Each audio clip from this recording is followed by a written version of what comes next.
British heart foundation ने भी चेताया है, सोमवार को अचानक कार्डियक डेथ का खतरा 20% तक बढ़ जाता है। क्या स्ट्रेस मैनेजमेंट दिल को इस रिस्क से बचा सकता है? और अगर स्ट्रेस मैनेजमेंट जैसे शब्द की हम बात करते हैं तो ये मैनेज कैसे किया जाता है? पहले तो स्ट्रेस हो ही ना, लेकिन ये तो हो नहीं सकता कि किसी को कोई परेशानी नहीं हो, कोई चुनौती नहीं हो। चुनौतियां तो सबके हिस्से आई हैं, तो इसका मैनेजमेंट कैसे करें?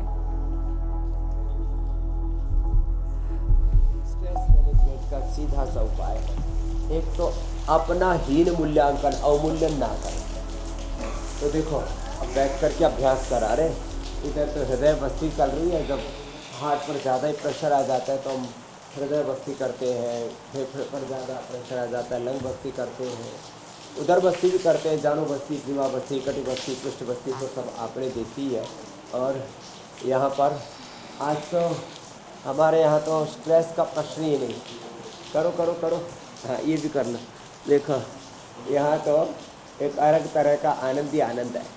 तो अपने आप को का हीन मूल्यांकन अवमूल्यन ये ठीक नहीं। मैं कहता हूँ 3 गौरव हमेशा रहने चाहिए। मनुष्य होने का गौरव, भगवान ने इंसान बना करके हमारे पिंड में ब्रह्मांड और ब्रह्म का आधान किया है, अर्थात इंसान बनना और वो भी भारत भूमि पर जन्म लेना और फिर उसमें भी योग करने का, सनातन के शाश्वत मूल्यों पर आगे बढ़ने का सौभाग्य मिल गया। तो अपने भीतर गौरव अनुभव क्या करें। ये जो हीरे ग्रंथि है ना, उससे स्ट्रेस होता है।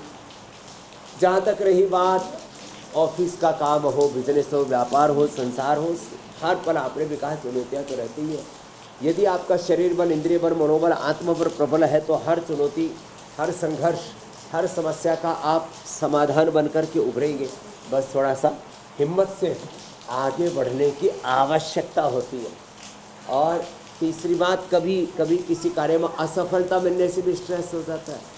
तो एक बात, अच्छी बात हमारे पूज्य स्वामी विवेकानंद जी कहते हैं कि भाई कभी भी कोई आदमी असफल नहीं होता है। या तो थोड़ा कम सफल हुआ, आधा सफल हुआ, आंशिक रूप से सफल हुआ, विफलता नाम का कोई तत्व नहीं है।